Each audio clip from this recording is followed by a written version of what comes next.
2024 का लोकसभा चुनाव अखिलेश यादव के लिए सबसे अच्छा रहा है, क्योंकि अखिलेश यादव अपने पूरे परिवार के साथ अब संसद जाएंगे और अखिलेश यादव ने वास्तव में कमाल कर दिया है उत्तर प्रदेश के लोकसभा चुनाव में। जी हाँ दोस्तों, यह शायद किसी को उम्मीद नहीं थी, क्योंकि जिस तरह से लगातार प्रधानमंत्री नरेंद्र मोदी और मुख्यमंत्री योगी आदित्यनाथ उत्तर प्रदेश को लेकर बड़े बड़े दावे करते जा रहे थे, तो कोई कैसे भी सोच सकता है कि अखिलेश यादव ऐसे गेम पलट देंगे। लेकिन अखिलेश यादव ने गेम पलट दिया, और गेम भी ऐसा पलटा कि शायद नींद उड़ गई होगी अखिलेश यादव के इस गेम पलटने से मुख्यमंत्री योगी आदित्यनाथ की और प्रधानमंत्री नरेंद्र मोदी की, क्योंकि उन्होंने तो सपने में भी नहीं सोचा होगा कि समाजवादी पार्टी इतनी सीटें हासिल कर लेगी।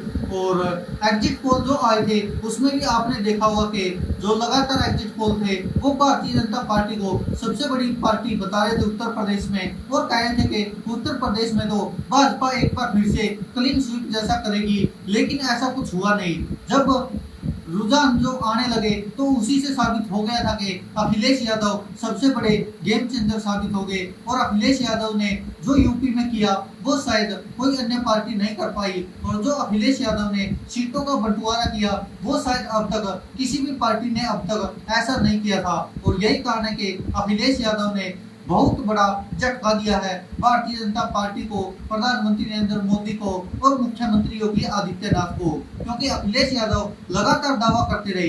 जब एग्जिट पोल आए थे तब भी अखिलेश यादव ने कहा था कि यह सब भारतीय जनता पार्टी का प्रोपेगेंडा है और टीवी चैनल वही चला रहे हैं। हम इस बार उत्तर प्रदेश में ऐसा कुछ करेंगे जो शायद सोचा नहीं होगा, और वास्तव में अखिलेश यादव वो करने में कामयाब रहे।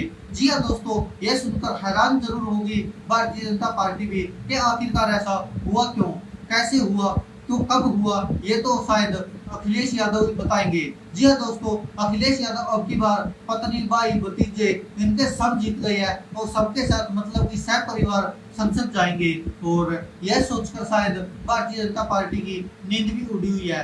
और 2024 के जो ये लोकसभा चुनाव थे इसमें उत्तर प्रदेश में इंडिया गठबंधन को अप्रत्याशित जीत मिली है, और समाजवादी पार्टी को 80 में से 37 सीटें मिली है। सोचकर देखिए, 80 में से 37 सीटें, सबसे ज्यादा सीटें समाजवादी पार्टी हासिल करने में कामयाब रही है। हालांकि एग्जिट पोल और प्रधानमंत्री नरेंद्र मोदी जो दावे कर रहे थे उन सबकी हवा निकाल दी है अखिलेश यादव और उसके परिवार ने और उनकी पार्टी समाजवादी पार्टी ने, क्योंकि 80 में से 37 सीटें हासिल करना अपने आप में एक रिकॉर्ड कायम करना था। वहीं आपको बता दें कि कांग्रेस ने भी 6 सीटें हासिल की है, और एग्जिट पोल उत्तर प्रदेश में भाजपा को 65 से 70 सीटें बता रहा था। लेकिन एग्जिट पोल दर के दर रह गए जब रुझान आने लगे, और भारतीय जनता पार्टी के गठबंधन को यानी कि एनडीए गठबंधन को उत्तर प्रदेश में मात्र 33 सीटें मिली। और यह सब शायद समाजवादी पार्टी ने जो सीटों का बंटवारा किया उसी से यह हो चुका है, क्योंकि जिस तरह से 37 सीटें हासिल की है वह अपने आप में अद्भुत थी। अब जिस तरह से अखिलेश यादव अपनी खुद की सीट कन्नौज से जीत गए, और उनकी भाई, पत्नी, भतीजे वो भी सब जीत गए। अब बात करते हैं अखिलेश यादव की। अखिलेश यादव अपनी सीट से 1,70,000 वोटों से ज्यादा के अंतर से जीत गए, और चुनाव आयोग के आंकड़ों के मुताबिक उनको 6,42,292 वोट मिले हैं। और जो उनके प्रतिद्वंदी थे भारतीय जनता पार्टी के सुब्रत पाठक, उनको केवल 4,71,370 वोट मिले हैं। और तीसरे नंबर पर मायावती की पार्टी बसपा के इमरान बिन जफर, जिनको के 81,639 वोट मिले हैं। और ग्राउंड कवर करने वाले पत्रकारों का इनपुट था कि अखिलेश यादव अपनी सीट पर मजबूत थे, और अधिकतर एग्जिट पोल थे जो वो भी अखिलेश यादव की एक तरफा जीत बता रहे थे, क्योंकि जो भारतीय जनता पार्टी के सुब्रत पाठक थे लोग उनसे ज्यादा खुश नहीं थे, और उनकी एक तरह से ऐसी छवि मिली हुई थी कि वो किसी को टाइम नहीं देते, उनसे मिलना बहुत मुश्किल है। और यही कारण है कि अखिलेश यादव ने यहाँ से 1,70,000 वोटों से जीत हासिल की। अब बात करते हैं एग्जिट पोल में डिम्पल यादव मजबूत दावेदार थी, और जीती भी वो, क्योंकि केंद्रीय चुनाव आयोग के आंकड़ों के मुताबिक डिम्पल यादव को 5,98,526 यानी कि तकरीबन 6 लाख के आसपास वोट मिले। और जो उनके खिलाफ खड़े थे जयवीर सिंह, जो योगी कैबिनेट में मंत्री है उन्हें केवल 3,76,000 वोट मिले, यानी कि 2,21,639 वोटों से मैनपुरी से डिंपल यादव ने योगी आदित्यनाथ के कैबिनेट मंत्री को पटखनी दे दी। और मैनपुरी लोकसभा सीट समाजवादी पार्टी की अवैध किले के रूप में मानी जाती है।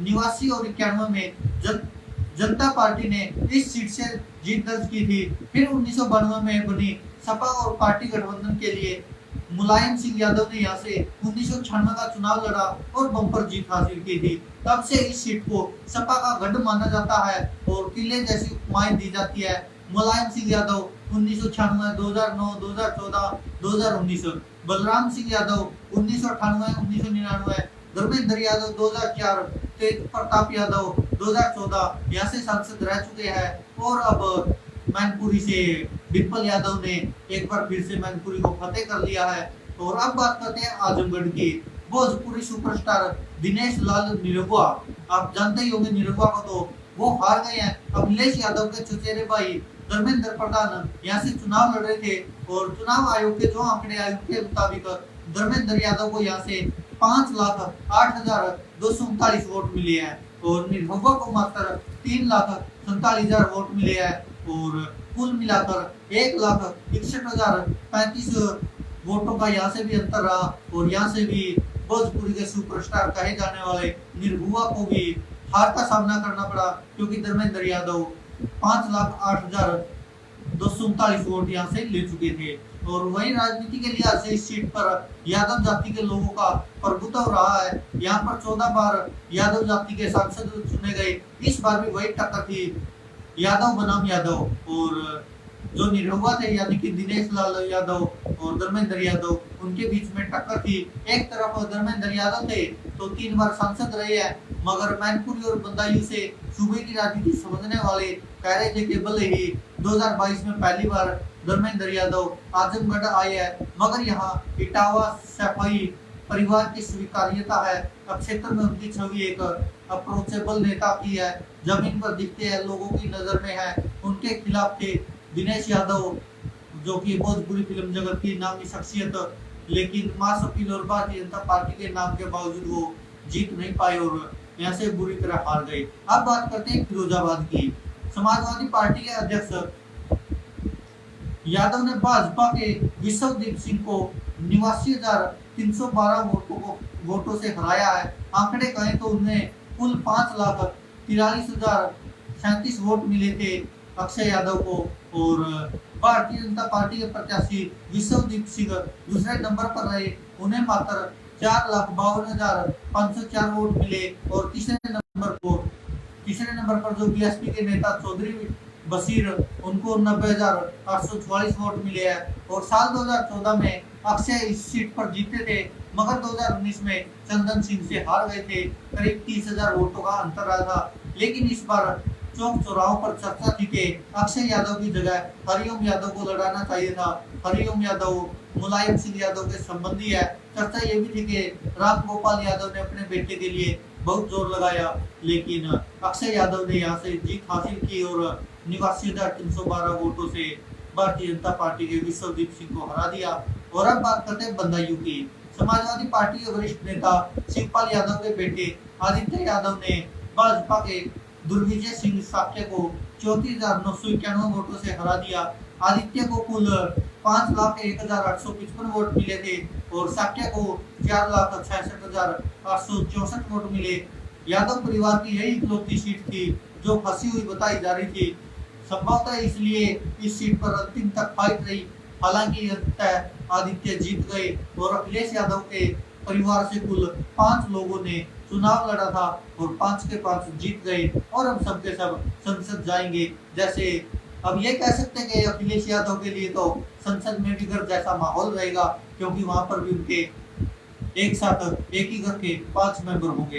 दोस्तों, आप क्या कहते हैं इस पर अपनी राय कमेंट बॉक्स में जरूर दीजिएगा। जिस तरह से अखिलेश यादव ने बाजी पलटी है, वह कहीं न कहीं भारतीय जनता पार्टी और प्रधानमंत्री नरेंद्र मोदी के लिए एक बहुत बड़ा झटका था। हालांकि इसकी उम्मीद नहीं थी, किसी को भी नहीं थी। भाजपा को छोड़ो, सपा के अलावा शायद कांग्रेस को भी इतनी उम्मीद नहीं होगी कि यहाँ से इतना बड़ा गेम पलट सकते अखिलेश यादव, लेकिन अखिलेश यादव ने कर दिखाया। धन्यवाद दोस्तों, देखते रहिए सच की आवाज।